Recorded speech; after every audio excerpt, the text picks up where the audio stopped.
Good afternoon. Coming to you from sunny Honolulu, Hawaii. A beautiful day outside and starting of a weekend that hopefully is as pretty. Today wasn't too pretty though. We had a market that was down close to 800 points. And it was based on the fact that we had a war started in the Middle East between Israel and Iran. And that's enough to put any market down, and including ours. We had been getting positive on the market for the last 2.5 months, and mainly our view was technical, meaning it was based on the study of the market itself, the movement of the stocks, the volume, and studying the market movement was a positive. Why? We don't know, and technicians don't care. The technical aspect of the markets based on stock behavior, and it comes to a conclusion based on that.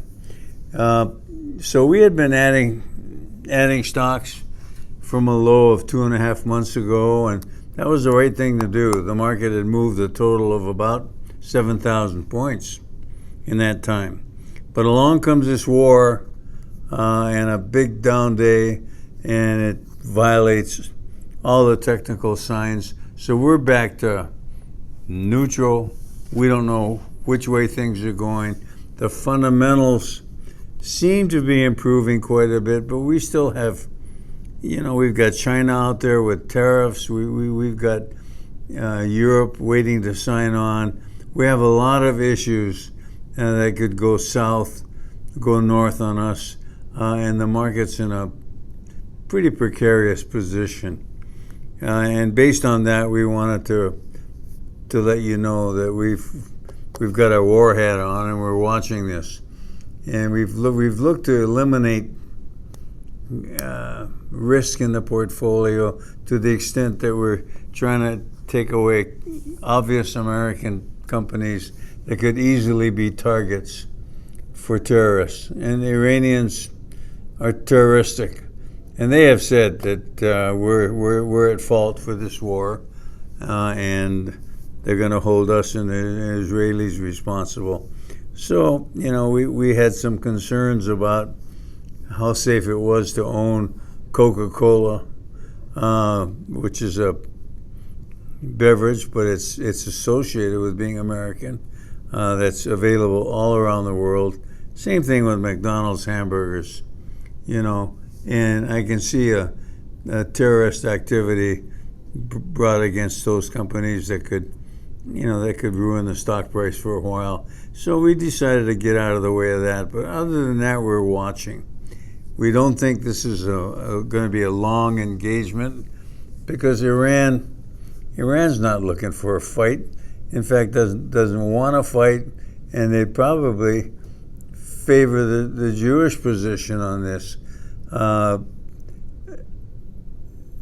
The government in Iran does not have a strong relationship with its people, okay? And so the war isn't one that's going to be self-feeding and can go on for a long time. So our guess is that this is something that's going to be maybe within a week or two in duration, but it's something positive in that it'll take the nuclear capability away from Iran. That's big because they have threatened the United States and Israel many times with the use of an atomic bomb on us. So, excuse me. So we sit here and hope that this is the worst part of it, but we'll be a close watcher and be willing and able to move quickly if need be. Have a good weekend. Try and stay away from crowds because Iran also said that they're going to manifest its fight against America through some of these scheduled riots, political riots in the street. Now, how they can schedule themselves into a riot, I don't know. But Iran has always been a terrorist nation, meaning it uses terrorism a lot. And so it doesn't leave much out for the imagination. Watch out for crowds this weekend. Stay safe, and we'll talk in a week or so. Thank you.